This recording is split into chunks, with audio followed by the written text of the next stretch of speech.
Good morning, Lewis. How you doing? Good morning. I'm doing great. And yourself? Pretty good. All right, we'll get you started here. First question to Seth Emerson.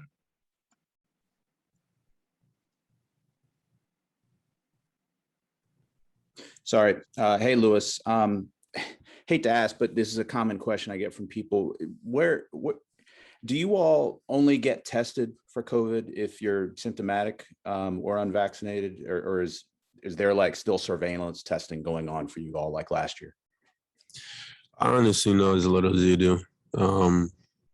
Well, a larger percentage of the team, well, probably 98 or 99% of the team is vaccinated. Other than that, that's the only thing I can say because I don't know the rest of what's going on other than that. Our next question to Mike Griffith.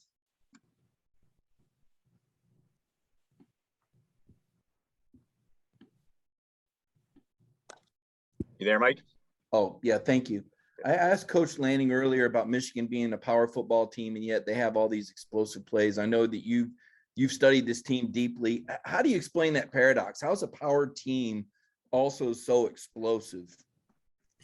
For one, it's definitely the players they have. A team wouldn't be what they are without good players. They have some really good explosive players from offense, running backs, slot receivers, tight ends, even their quarterbacks. So the players make majority of who they are, and then good coaching with their head coach, receiving coordinators coach. A lot of those guys I'm familiar with. So it all comes to those two factors, really. Okay, next question for Steve Hummer.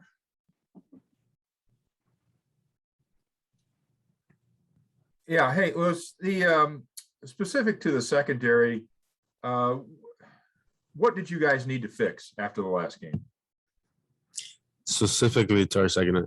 Well, I'd say that not a lot had to be changed in terms of, what we know. It's just we just went back to our fundamentals, really. Use this stretch of getting ready for Michigan to also work on ourselves. So we did that, work on the fundamentals, the basically the things that people don't seem to focus on when they get to these points in these games. So that's basically what we did.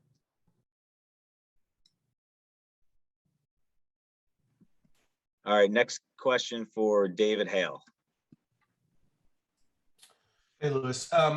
Kate McNamara has that really sort of funky sidearm delivery. As a DB, does that impact how you kind of are tracking the ball, or kind of does it make it tougher to sort of see it come out of his hand and that kind of stuff? Is there any impact at all in the way that he delivers the ball compared to sort of that more normal drop back overhand style? No. I mean, the ball has to get in the air one way or another, regardless how he throws and which way he throws. It's still going to be in the air, so that doesn't really affect me.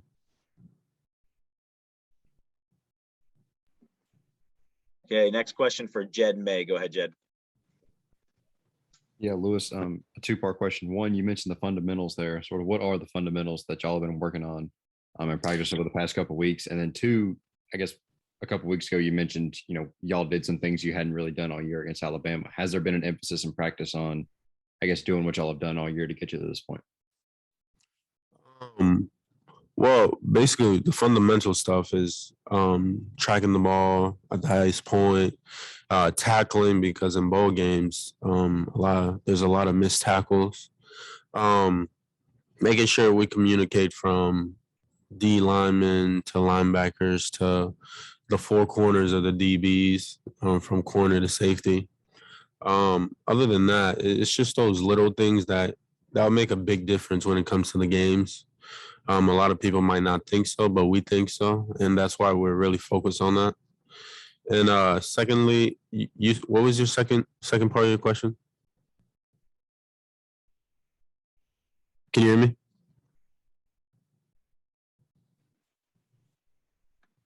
Go ahead, Jed.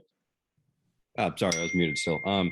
You mentioned, last time we talked with you that you guys did some things maybe differently defensively, schematically than you've done maybe all year against Alabama. Has there been an emphasis in practice on, just getting back to what y'all have done all year and the stuff that's made y'all so good, through those first 12 games? Well, we kind of, I can't really say. I can't really say that because, most likely other teams are watching these interviews also. So wait till the game and you'll see. And that's the most I could say. All right. Thank you, Lewis. Appreciate the time. Thank you.